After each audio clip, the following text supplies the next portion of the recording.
Voilà. Donc aujourd'hui, on voit un autre chapitre, un autre sujet, euh, la trigonométrie, qui est dans le fond, ça fait une suite directe. Trigonométrie. On pourrait avoir d'écrire puis de parler en même temps.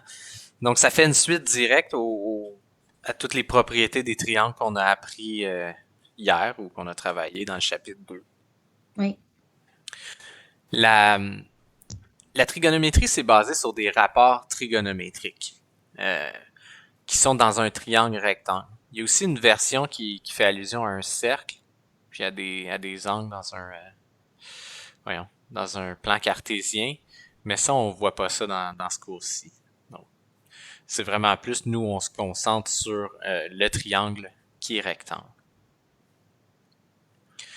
Euh, la première chose qu'il faut faire, puis savoir toujours quand on va faire de la trigonométrie dans un triangle rectangle, c'est de savoir identifier les côtés.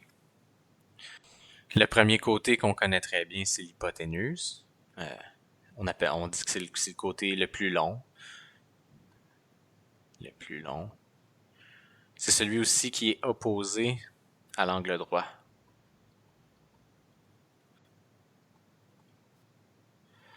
L'angle de 90 degrés.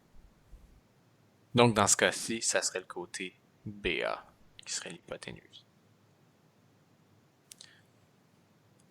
La deuxième chose qu'il va falloir identifier, c'est les côtés adjacents et opposés. Parce qu'on va faire référence toujours à ces deux termes-là. Adjacent, on pourrait donner comme synonyme celui d'à côté ou voisin.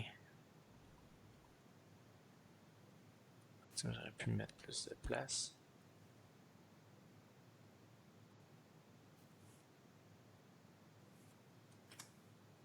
Puis l'opposé, ben on pourrait dire que c'est le côté qui est en face de l'angle. Puis ces deux termes-là font toujours référence à un angle. Donc c'est par rapport à l'angle.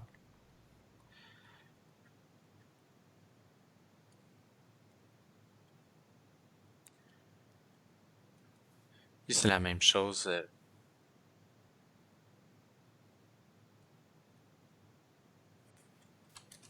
C'est la même chose pour le côté opposé, donc par rapport à l'angle. Euh,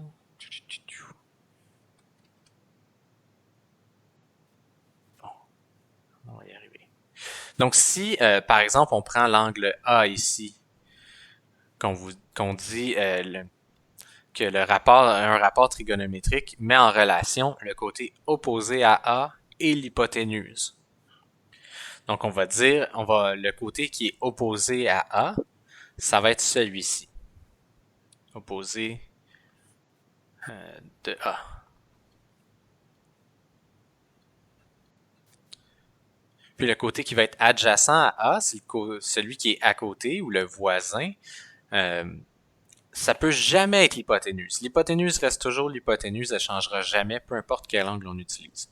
Donc, si on parle d'un côté adjacent, c'est un des deux côtés qui forment l'angle, mais ça sera jamais l'hypoténuse. Alors, dans ce cas-ci, ça serait le dernier côté qui serait adjacent à A. Si on faisait référence à l'angle B, donc le côté qui serait opposé à l'angle B, mais ça serait le côté CA, donc c'est celui qui est de l'autre bord ou en face. L'opposé à B. Puis le côté qui serait adjacent à B, encore une fois, on a deux choix. On aurait celui-là, mais c'est l'hypoténuse. L'hypoténuse reste toujours l'hypoténuse. Donc ça serait le deuxième côté ici, le côté BC. Ce serait le côté adjacent à B.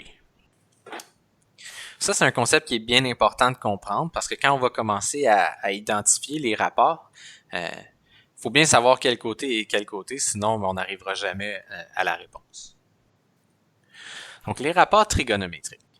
Les rapports trigonométriques, ça vient du fait qu'on a réalisé que si hier on a parlé des triangles qui sont semblables. Les triangles qui sont semblables, on peut les déterminer s'ils ont deux angles qui ont la même mesure. Mais ce qui arrive, c'est que si on a un triangle rectangle, donc on sait qu'il y a un angle de 90 degrés, puis qu'on établit qu'il y a un autre angle de 30 degrés, mais tous les triangles rectangles avec un angle de 30 degrés vont tous être semblables automatiquement parce ils partagent toujours les deux, tous les triangles partagent au fond deux angles communs ou deux angles de même mesure. Alors, ça ne changerait rien si, par exemple, ici, je vais tracer.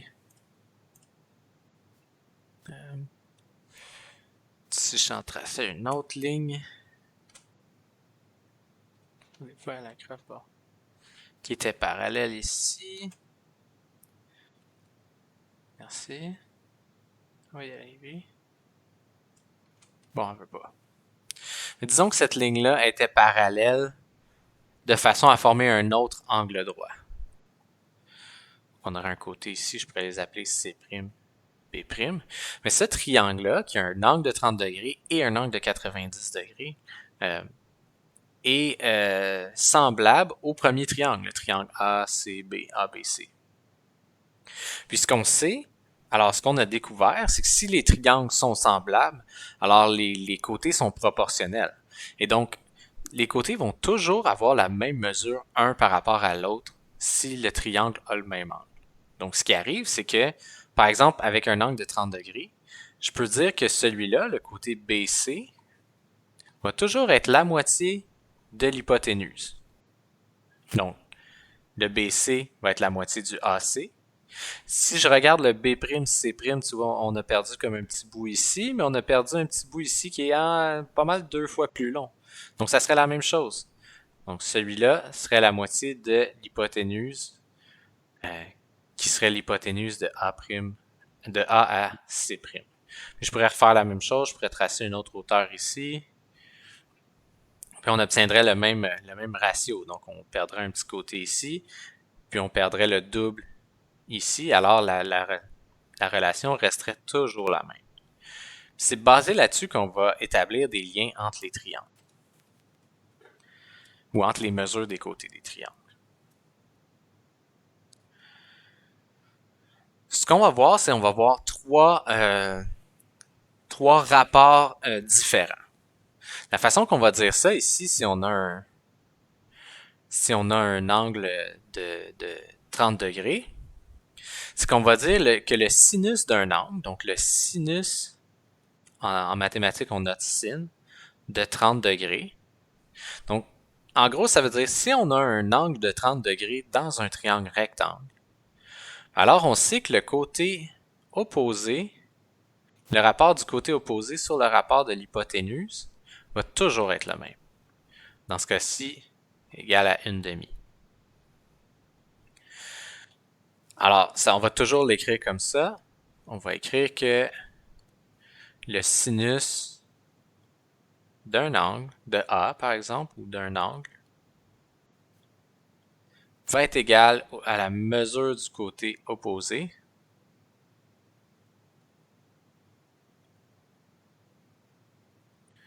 sur la mesure de l'hypoténuse.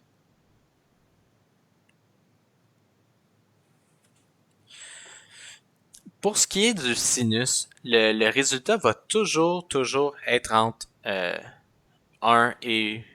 0 et 1. Parce qu'on sait que l'hypoténuse, c'est le côté le plus long dans un triangle. Alors, le résultat de ça va toujours être entre 0 et 1.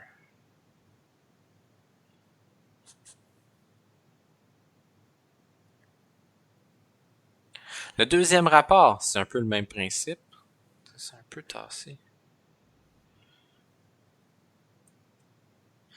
Le deuxième rapport, c'est exactement le même principe, mais on parle de d'autres côtés. Donc, le cosinus d'un angle, qu'on nomme cos, disons de A, va être égal au côté adjacent sur l'hypoténuse.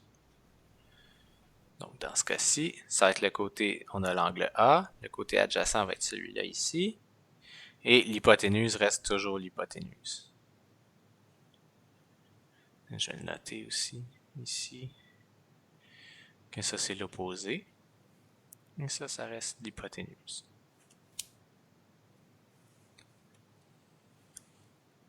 Donc même chose, je peux écrire le cosinus d'un angle va être égal à la mesure du côté adjacent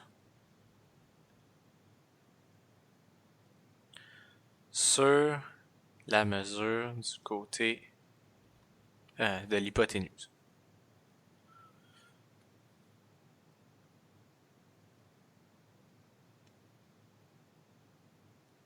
Le résultat dans ce cas-ci va toujours être entre moins 1 et 1. Donc pour un angle obtus, un angle plus grand que 90 degrés, le cosinus va être un nombre négatif. Pour un angle aigu, le cosinus va être un nombre positif. Puis pour un angle de 90 degrés, le cosinus va être égal à 0.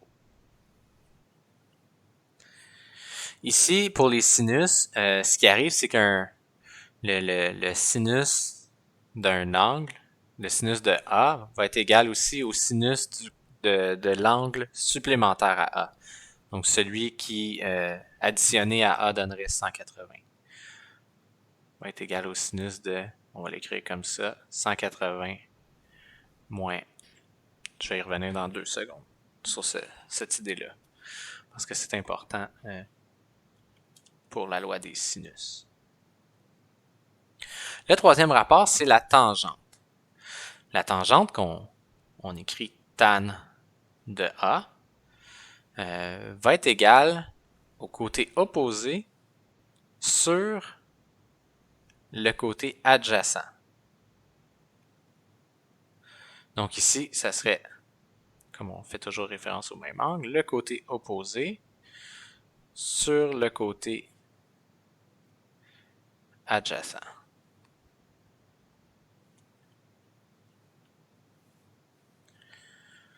Donc la tangente d'un angle. Je sais pas pourquoi je l'ai réécrit, ça se ressemble pas mal.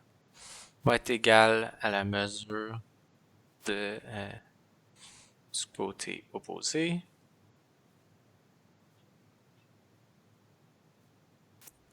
sur la mesure du côté adjacent.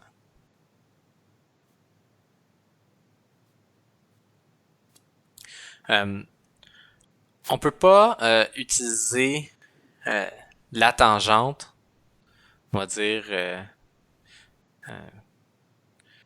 pas sur l'angle droit. On peut pas l'utiliser sur l'angle de 90 degrés.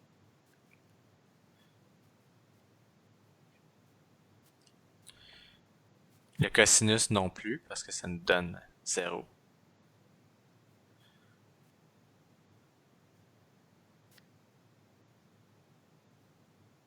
Le sinus, lui, on va pouvoir l'utiliser sur l'angle de 90 degrés. Dans les numéros requérant l'utilisation de la loi des rapports trigonométriques, ça mènera pas à grand-chose normalement, mais ça fonctionne d'une certaine façon. Parce que le côté opposé à l'angle B serait l'hypoténuse. Puis on va le diviserait par l'hypoténuse, alors ça nous donnerait 1 tout le temps. Une chose qui est très importante, puis c'est pour ça que je l'ai écrit en gros ici, souligné, encadré avec plein de points d'interrogation. Sur votre calculatrice, c'est bien important de s'assurer que la calculatrice est en mode degré. Donc il va avoir une petite icône là, sur le haut de votre calculatrice. Soit ça va dire D ou ça va dire DEG. Ça, c'est ça que ça prend absolument. Sinon, vous n'aurez pas les bonnes mesures dans le fond. Les autres possibilités qu'on veut pas, ça serait grade ou rad.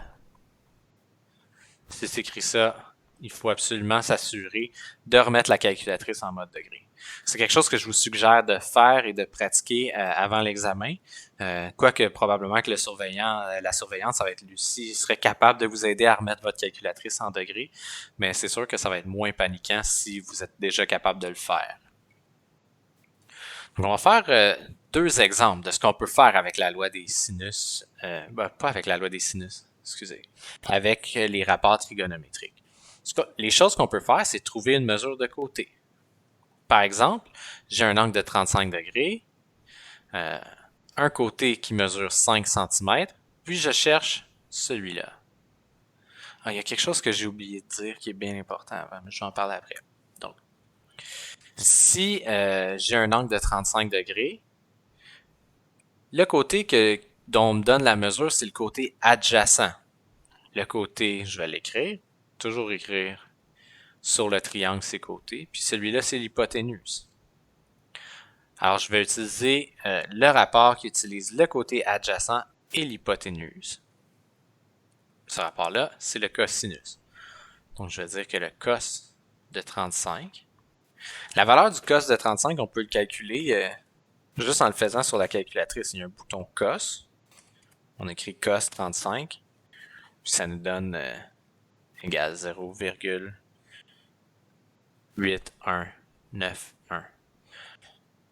environ. Il y a toujours plus de chiffres après la virgule que ça quand on utilise les valeurs de cosinus ou de sinus ou de tangente. Mais je suggère d'en utiliser 4 après la virgule pour que ça soit assez précis.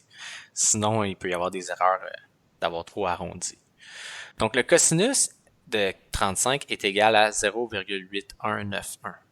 Mais on sait aussi que le cosinus de 35 est égal au côté adjacent, dans ce cas-ci, qui mesure 5 cm, divisé par la mesure de l'hypoténuse. Disons, on pourrait l'appeler hip ou j'aime utiliser les lettres minuscules sur les côtés opposés à l'angle. Souvent, les angles ils vont être nommés par des lettres majuscules. Donc, l'angle C, le côté opposé, ça va être le C minuscule. L'angle B, petit b, A, petit a. Donc, ici, on cherche la mesure de petit b sur b. À partir de là, tout ce qu'on peut faire, c'est faire un produit croisé. Donc, le cosinus de 35, si on y ajoute un 1 en dessous, parce que divisé par 1, ça ne change rien, mais c'est plus visuel pour faire le produit croisé. On pourrait dire que 5 multiplié par 1 divisé par le cos de 35 va nous donner B. Donc, on le fait exactement comme ça sur la calculatrice. 5 fois 1 divisé par cos 35 va nous donner la mesure de B égale environ à 6,10 cm. Bien important de garder les centimètres. Puis souvent, moi je suggère d'arrondir au deuxième chiffre après la virgule. Donc, parce que dans les rapports trigonométriques, il faut toujours arrondir. C'est toujours. Pas toujours, mais c'est très rare qu'on arrive sur un chiffre juste, mettons. Donc ça nous permettrait de trouver la mesure ici, 6,10. L'autre chose qu'on peut faire avec les rapports trigonométriques, c'est trouver la mesure d'un angle. Donc ici, on a l'angle D. Je vais le faire on a l'angle D.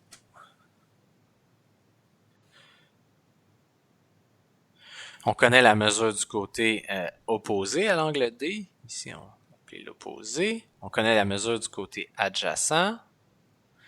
L'hypoténuse est ici, mais on ne s'en servira pas cette fois-ci.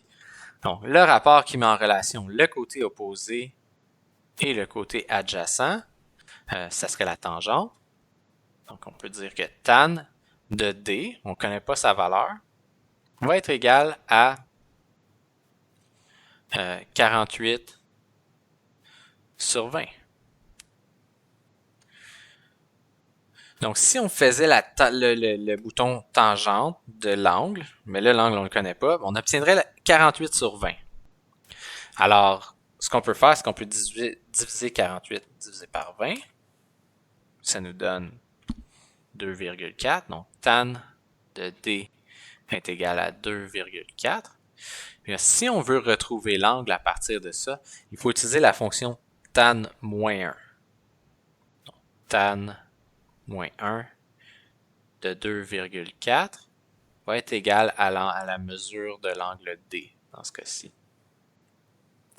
Tan moins 1, pour utiliser la fonction soit tan moins 1, sin moins 1 ou cos moins 1, il s'agit d'utiliser la deuxième fonction du bouton sin, cos ou tan. Donc si je fais tan -1 de 2,4. Ça me donne un angle de environ 67 degrés.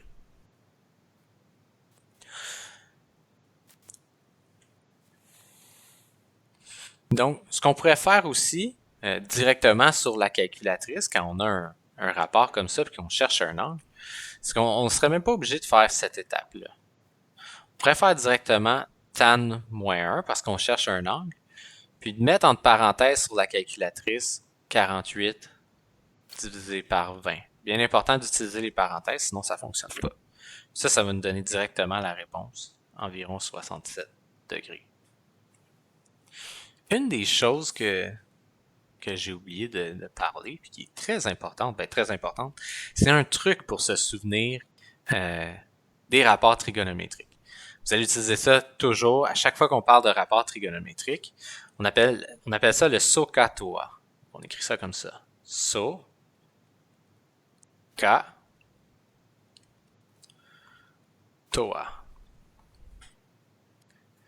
Ça fait référence aux 3 rapports qu'on a appris ici. Donc, c'est juste un petit truc pour essayer de s'en souvenir. SO pour sin d'un angle égale opposé divisé par hypoténuse. K pour cos d'un angle égale l'adjacent sur hypoténuse. Et TOA pour la tangente d'un angle égale l'opposé divisé par l'adjacent. Je suggère fortement d'écrire ça sur votre feuille de révision. Ça va définitivement vous être utile. Puis même quand vous arrivez face à un problème de trigonométrie, je suggère toujours aux élèves de l'écrire à ce moment-là. Puis comme ça, on l'oublie pas, puis on peut toujours y faire référence si jamais on a besoin de s'en souvenir. Donc ça, très très important. Je vais même faire un autre carré autour. Je sais pas si ça va marcher. Ouais. Très très important de se souvenir de ça. Ça va être votre aide-mémoire, ça va vous sauver la vie quand vous allez devoir faire n'importe quel problème qui nécessite un rapport trigonométrique, que ce soit cette année, l'année prochaine, peu importe ce que vous allez faire, dès que vous allez faire un rapport trigonométrique, ça devrait être la chose qui vous saute à l'esprit. SOHCAHTOA. Pour le sinus d'un angle égale l'opposé sur l'hypoténuse, le cosinus d'un angle égale l'adjacent sur l'hypoténuse, et la tangente d'un angle égale l'opposé sur l'adjacent.